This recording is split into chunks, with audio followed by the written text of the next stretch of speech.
Hi guys, welcome to a new episode of your IGCSE Tutors. Without further ado, let's start to discuss this Cambridge IGCSE Economics Paper 1.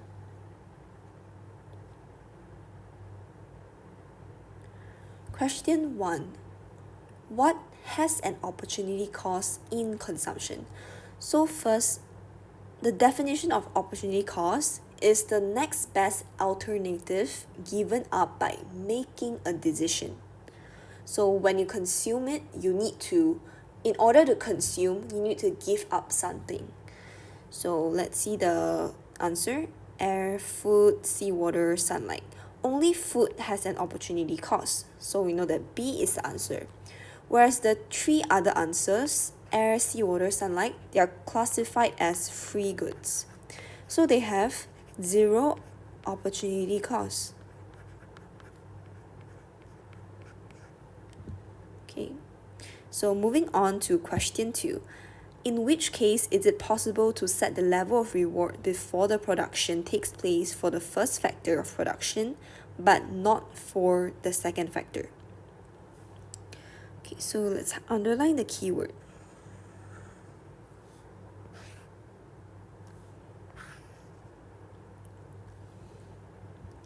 Okay, so before we look for the answer, we need to write down the factor and its subsequent reward. There are four main factors of production: capital, enterprise, labor, and land. So their reward is interest, and for enterprise is profits. Then for labor is either wages or salaries, and land is rent. Okay, so let's see the second one first. So for the second factors, it says that you cannot set the level of reward before production takes place. In other words, this means that you can only know the value of it after production. So let's see what's the answer given. First one is land. No. Labor, no. Capital, no. Because all of these, which are like interest, wages, rent, they are all can be predetermined. They can be determined before the production. Whereas enterprise, the reward is profit, so it can only be determined after the production. So we know that the answer is D.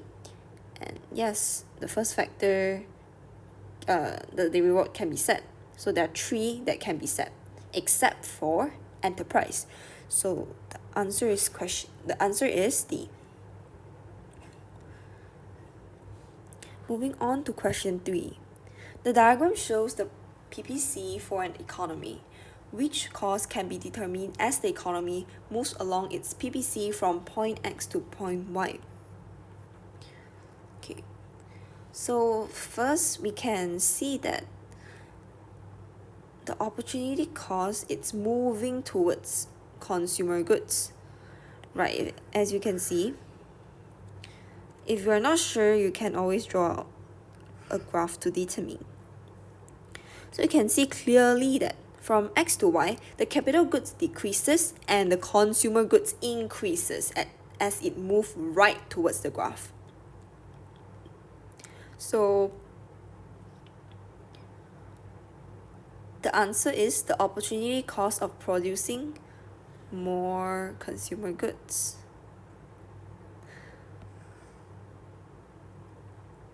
So is this because the graph is moving towards consumer goods.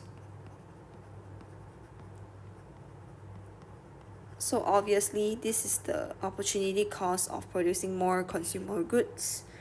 So the opportunity cost is capital goods, because to produce more units of consumer goods, you need to sacrifice more capital goods. Yeah, this is the overall concept. Okay, moving on to question 4. Which person is most likely to make a microeconomic decision as part of their job? So before answering this question, you need to know what is a microeconomic decision. It essentially means that this decision is about how individuals or firms allocate scarce resources.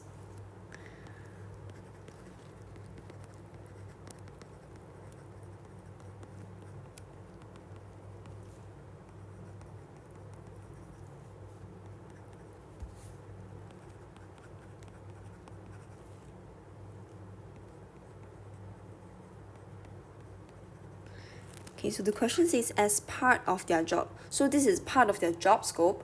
First, government finance minister. No, this is clearly is macro. Global administrator of human development index, macro. Governor of the central bank, all macro. So they're all macro. And manager of private sector firm is correct because it involved the keyword is firm. So he's making decision within a firm to allocate scarce resources. So answer is D. Question 5. What necessarily describes the market system? So looking at this question, before we jumping into the answer, we can list down a few characteristics of market system. So first one is definitely determined by the forces of demand and supply. And market system, it is run by private firms. So normally private firms, they have an incentive to make profit. Okay, so they focus on profits. Market system is also highly competitive.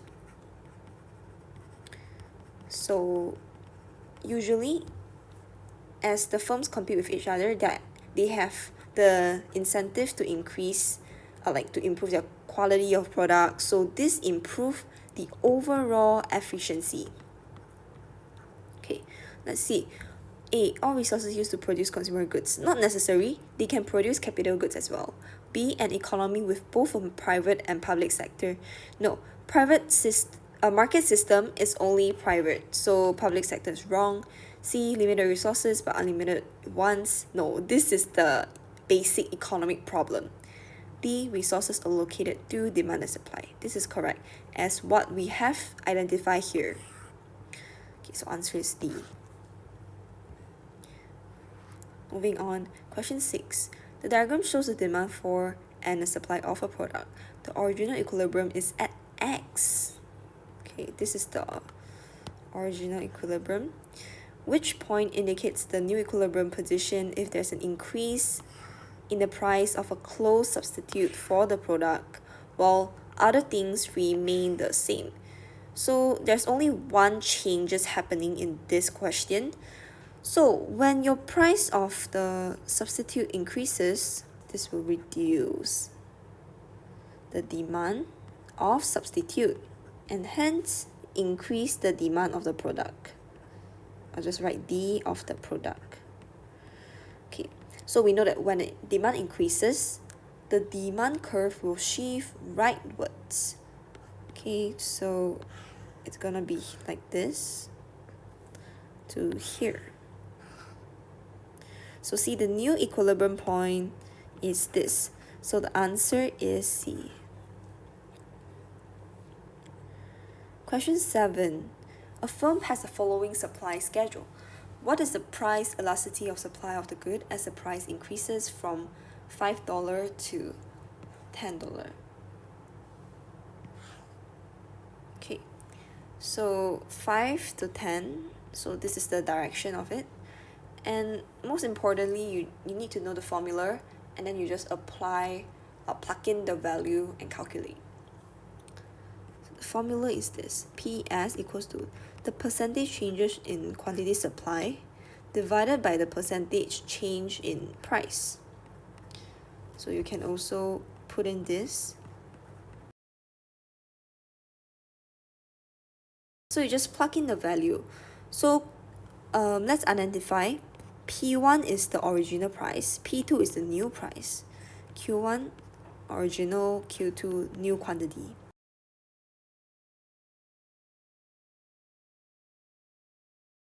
Sometimes they will want to confuse you. They may put negative 1.0, but how do we determine whether it's plus or minus?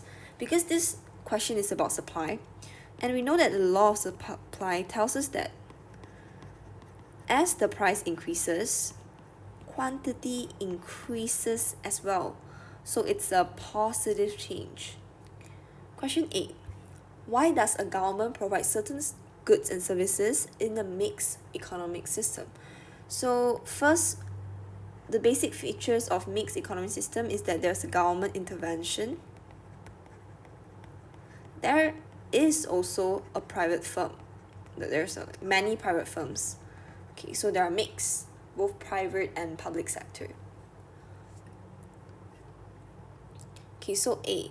The government always provides goods more cheaply than private firms. Okay, first, this is incorrect. Because government provision is not always cheaper than private firms. Why? Because government they tend to have involved higher costs, maybe due to inefficiencies or lack of competition.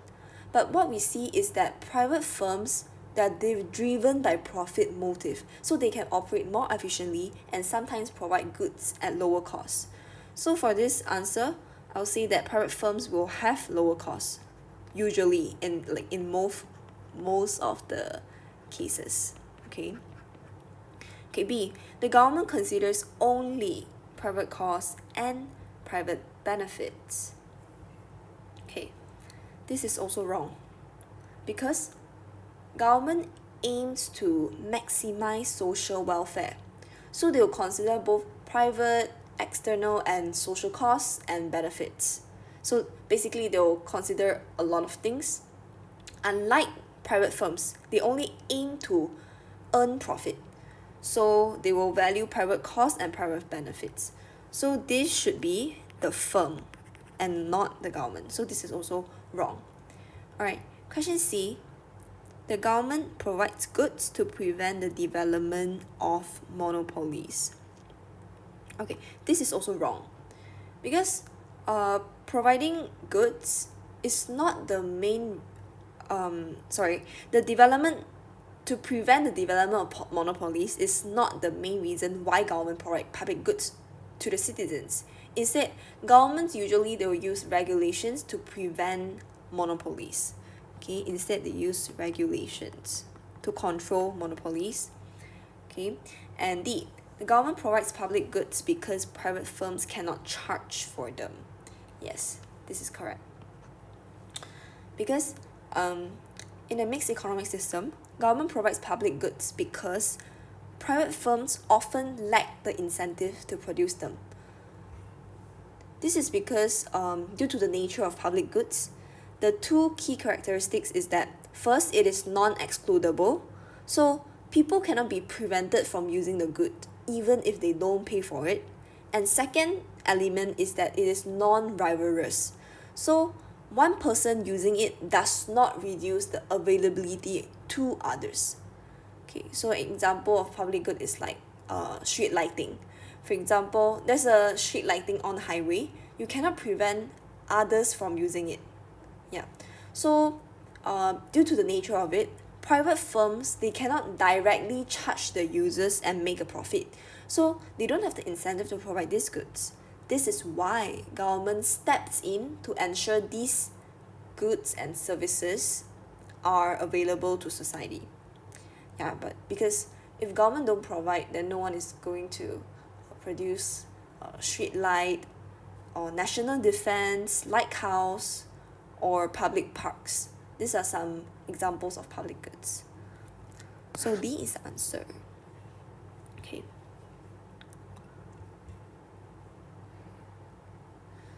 Moving on, question 9. A government intends to subsidize bus fares and increase taxes on private motoring. How would this affect the private cost of transport? Okay, private costs usually affect individual or firm.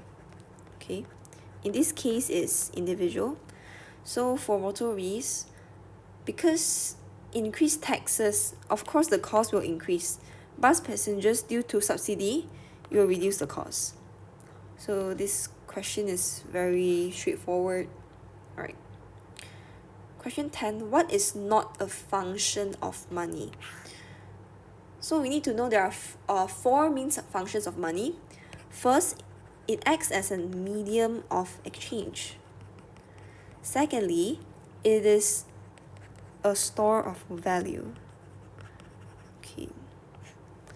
Third, standard of deferred payment. This means that like the money can be used to pay for future payment, or future debts. Fourth is the measure of value, or it is also called unit of account. They are the same thing. So not a function. Medium of exchange, yes. Portability, no. This one also correct. So portability is the characteristic of money. Okay, but it's not a function. So remember to see the keyword carefully. Answer is B. Okay. Question 11. Bus driver will receive a wage of 15,000 a year. Government introduced national minimum wage. Under which circumstances will the largest number of bus drivers become unemployed as a result of the minimum wage? Okay. So let's see. Maybe we can think about what is the reason of bus driver getting unemployed.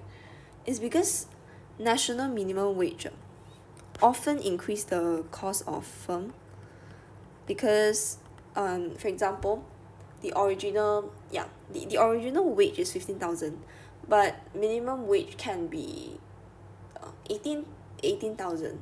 Alright, so the firm need to incur an extra 3,000 of wages, which increase the cost of production. Okay, so this means that the firms cannot afford paying a higher wages. So they will they may lay off some workers. Okay, may lay off, causing unemployed. Okay, causing unemployment issue. Alright, so we can draw out the diagram to visualize. So wages and number of drivers.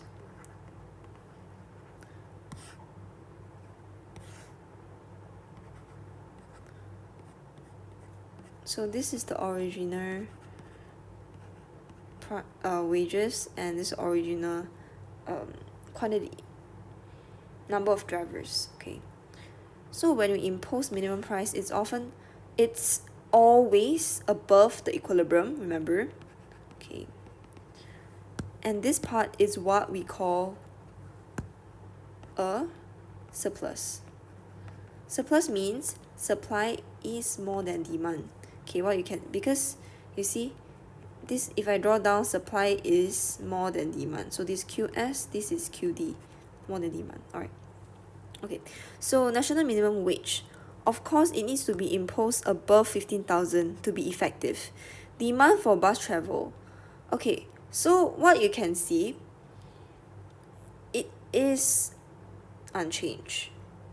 Okay, because there's no changing of demand for bus travel. Okay, it's not relevant in this question. Okay, so moving on, question 12. A clothes retailer borrows money to finance the opening of another clothes shop. Which type of growth is this? Okay, so they're internal, external.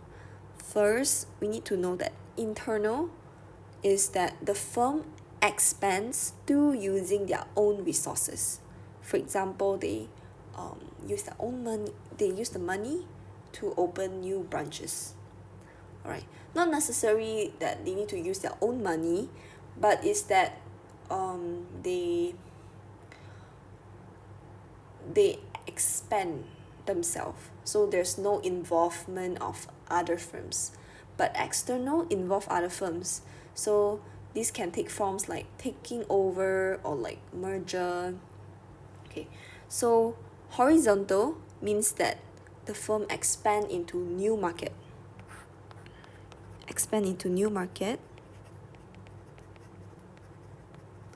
or develop new product.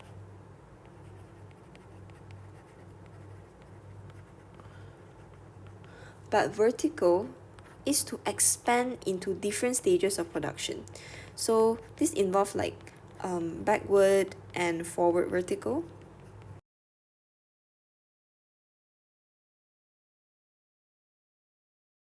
First, we know that this internal because this does not involve any takeover or merger.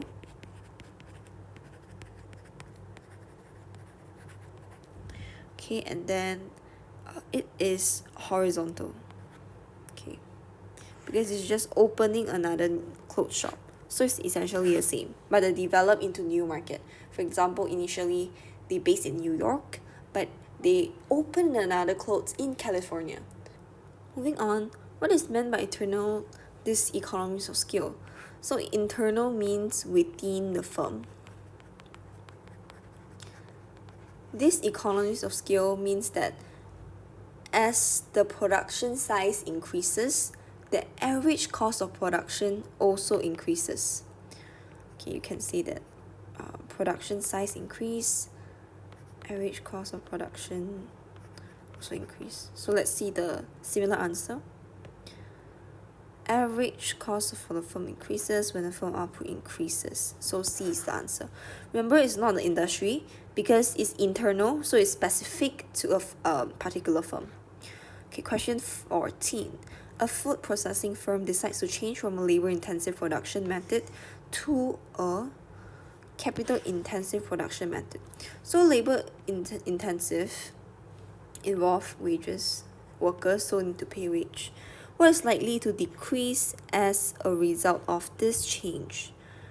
So we know that wages is a variable cost because as output increases, you need more workers, so the firm needs to pay more wages. So yep, when you decrease the number of labor needed, your variable cost also decreases as a percentage cost. This is correct. Question 15. What is an example of a fixed cost? So fixed cost is a cost that a firm needs to pay regardless of the output level.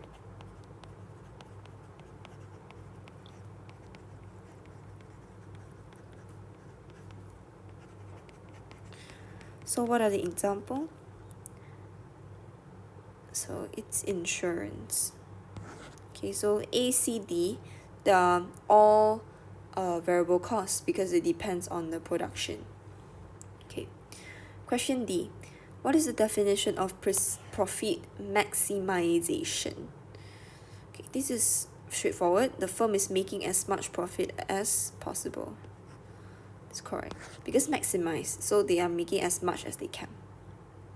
Okay. 17. The Central Bank of Mexico set its rate of interest to try to keep the rise in the price level to only 3%. Okay, so when you see the rise in price level, this means inflation. 3% means that they want to achieve like not slow, it's like stable rate of inflation. Okay, so it sets its interest rate. So interest rate involve monetary policy. You need to increase the interest rate. Okay, you need to increase the interest rate in order to control inflation. Okay, so why increase interest rate can control inflation? So when you increase interest rate, this means that the borrowing cost will increase. Okay, so this means that, for example, you take out 10,000 of loan, but you need to pay for maybe initially is 3%, but now increases to 6% of interest rate. So you need to repay 6% of interest. Okay, so the borrowing cost increase. So this involves this formula.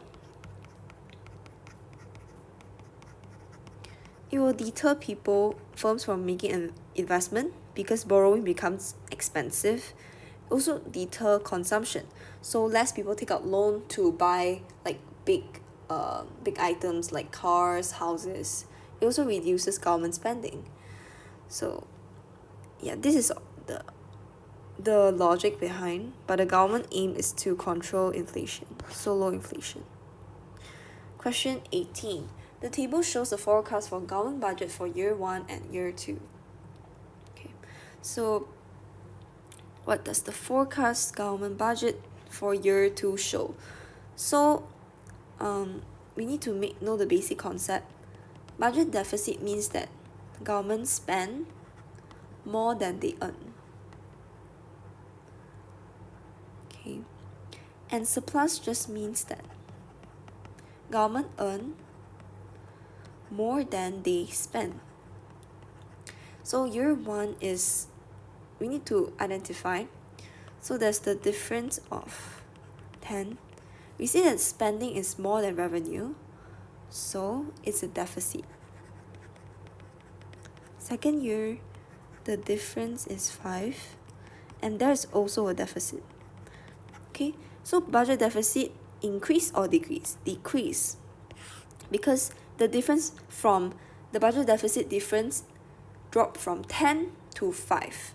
So A is the correct answer. Question 19. The graph shows the impact of a tax on the supply of petrol. What can be concluded from this graph? So first, this one is a perfectly inelastic demand. Okay, so we need to determine who is going to bear the tax more. Okay, so perfectly inelastic demand, this means that no matter how high the price the producers charge, the consumers will still demand it, because this is seen by this, the quantity demanded still remain the same. So whatever the price producer charge, consumer will still buy. This means that consumer will be the main stakeholder to bear the tax. Okay, so the impact of tax will fall entirely upon the consumer. This is correct. Question 20. What is most likely to result from a successful supply side policy? So the main aim is to increase productive capacity. When this happens, GDP can increase, and then economic growth. Okay, so what is the result? Economic growth. So this is correct. B. Okay. So the table shows the rates of unemployment and real GDP growth for economy in year 1 and year 2. Which combination of policy measures will be most effective in returning the economy to the year 1 level of activity? So now it's year 2, you want to go back to year 1. So this is your goal. You want to reduce unemployment rate. Okay. And you want to increase economic growth. So what we can see, to achieve this two, we need to increase the total demand in the economy. What kind of policy will increase total demand? Let's see. A decrease in direct taxes. Yes, it's correct. Increase in rate of interest? No. Because remember what we mentioned what I mentioned in the previous question, increased rate of interest will make the borrowing cost more expensive. So this will reduce like investment, so reduce economic growth. Decrease in government expenditure? No. Also wrong. Increase indirect taxes, no. This will deter investment. A decrease in the rate of interest rate, yes, correct. An increase in the government expenditure, correct. A decrease in the rate of interest, yes, correct. So yes, you just need to read it line by line, and D is the answer. Question 22. Table shows indicators for labor market of an economy in year 1 and year 2. According to the table, what is most likely type of unemployment in year 2? Okay, so this one you need to compare the changes from year 1 to year 2. Total labor force remains the same. Employed workers, okay, the employed workers increases by 3 million. Okay, from this we can immediately eliminate cyclical, because during cyclical the overall employed workers should reduce because this is due to the reduce in total demand economy, so it is not cyclical. Okay, long-term unemployed increase. Okay, employment in manufacturing reduces by 2 million. Employment in services increased by 3 million. Okay, so I would say it is likely to be structural. Why? Because there's a reduce in manufacturing jobs. So this means that this may be caused by a shift in economy, where the economy is transitioned from manufacturing to a service sector, service industry, because this is seen by a reduce in manufacturing employment here, and also an increase in service sector. So there has been a transition in the economy. Okay, and then long-term unemployed increase. So this also suggests maybe those workers who were working in the manufacturing industry lost their job, still are unable to find jobs, maybe due to mismatch of skills, like all the while they have been producing clothes in the factory, but suddenly the industry demand reduces, they lost job, but they are unable to find new jobs because they don't have the relevant skills. For example, they don't have relevant skills to work in a service sector, such as becoming a teacher, accountant, or other jobs. Okay, so it cannot be a frictional, because all this data is referring to the long-term unemployment, but frictional unemployment is referring to the short-term unemployment. Seasonal also is not possible. Okay, so D is correct. Question 23. Table shows percentage changes in earnings and consumer prices for 4 countries. Which country experienced the greatest increase in real income during the year?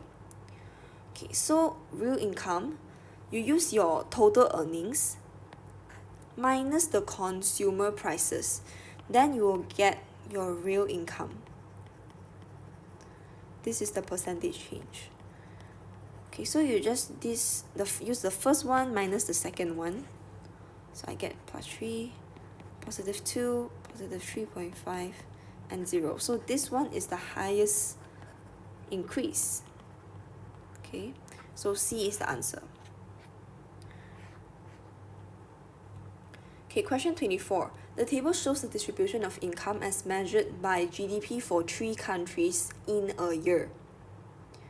What can be concluded from the table? So you need to find the most correct answer. Okay. So now we analyze. Okay, let's see Mexico first. I can see that Mexico has the highest income inequality. Okay, because the highest 20%, which is the richest, they control half of the GDP, while the lowest 20%, which is the lowest income group, they only receive like 5.4% of GDP. Okay, So let's read. The lowest 20% of households in the US have lower incomes than the lowest 20% of households in Mexico. So this one we cannot tell because lower income, income is talking about value. However, we only note the percentage. So this can't be determined. B, the lowest 40% of households in Belgium receive a larger share of the country's income than the highest 20% of household. Okay, so let's see. Belgium, highest 20%. The lowest 20%, which is regarding to this. So you just add up 14.3 plus 8.9. You get 23.2, which is not higher than this. Okay, so this is not an answer. C, the distribution of income is most equal in Belgium. Yeah, I would say so, because the richest 20% only contributes to 36.4, and the lowest 20% is 8.9. So it's the among the three countries, it has the lowest income inequality. Yep, so it's the most equal, correct? So D is also not answer. Okay. Question 5.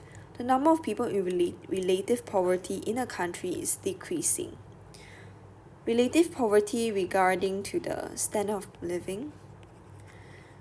When you say that relative poverty reduces, means that standard of living increase. So what do we usually calculate standard of living? We use HDI. Okay, so this includes healthcare, education, and income. So these three factors determine HDI. Okay, let's see. What is the most likely cause? Contractionary fiscal policy? No. This is unrelated to standard of living. Decrease in national minimum wage? No. This will make people worse off because they have lower wage right now. Okay, C. Expansion of investment in education? Yes, correct. When you increase education, then improve standard of living. The increase in barriers to entry from multinational companies? No, because this will reduce the job opportunities, which may affect or reduce the income of people. So answer is C. Question 26. African economies may have rapid economic growth because of a large increase in their working age population. Based on this idea, which factor of production is most likely to grow significantly? So large increase in working age population means that there's an increase in labor force. So definitely A. 27. Which statements show two benefits for consumers from specialization at the national level? Okay. First, decrease prices. Yes, correct. Because when there's a specialization, means that the firms, they are producing at a large scale, so that they can benefit from economies of scale. And when they have higher economy of scale, this can reduce their cost of production, which lead to decreased price and better quality. Yes, because specialization means that the firms are very good at producing it, so yes, the quality will be higher. So A is the correct answer. B, decreased profits? No, this is related to the firms, because the question is asking consumers. So we are looking at the perspective of consumers. Transport costs also know is related to firm. In economies of scale are all about firms, because consumers will not care about this. They only care about the quality and price. Alright, question 28. MNC opens up new factory in the host country. So host country is a country that MNC invests in. What is the possible cost of a new factory to the host country? Okay, A. Increase access to modern technology. So this is advantage, right? It's not the cost. Increase competition for host country industry. Yes, because MNC often they have the skills and technology. So when they set up factory there, they often produce goods at a lower cost due to economies of scale. They charge a lower price. So the local small firms, they cannot compete with MNC, right? See, increase employment of workers. This is also advantage. Increase tax revenue, or it's a benefit. Okay. Question 29. Okay, this is the exchange rate for countries X. Which change in country X would have caused this? Okay. So there's an increase in demand because we can see that the demand curve shift rightwards. So we need to determine the factors that cause demand of a currency to increase.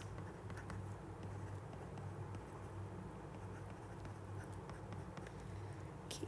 So there are 4 factors that I can think of. First one is due to increased demand for export.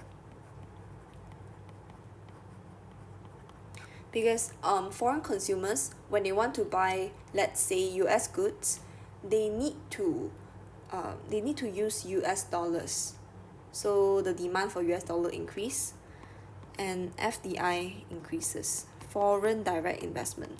So when maybe US firms, they want to set up their factories in, let's say, Vietnam. So when they set up in factory in Vietnam, they also needs Vietnam currency. So to operate their business, buying and selling. So this increased demand of Vietnam dong. Okay. And third factor can be an increase in interest rate in the country.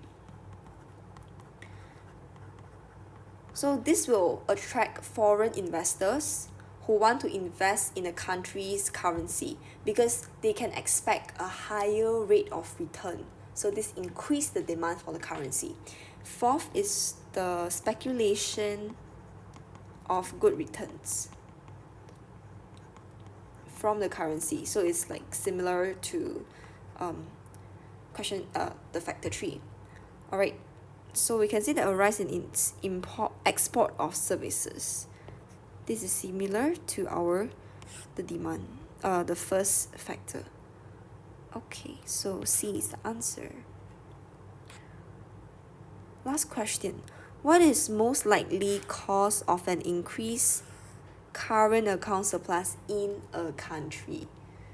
So current account surplus means that your export revenue is more than your import expenditure. Okay, this just means that the country earns more. Okay, so they export more. A, lower prices for country export. Yes, correct. Because lower prices, this makes the product more international competitive, so that it can increase the demand of export.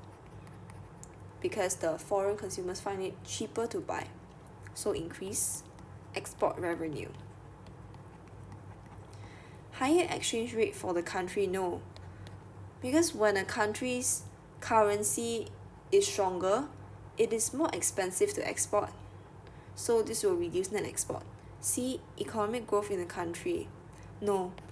This is the result of increasing current account surplus. However, this question is asking you about the cost. D, recession in trade partner countries. No. This will reduce demand of export because your trade partner become less wealthy, so they will less likely to import your goods because they don't have enough funds, essentially. Okay, so answer is A. So here's the end of our video. Hope you find this video helpful. Remember to like, share and subscribe to our channel. We'll see you in the next video.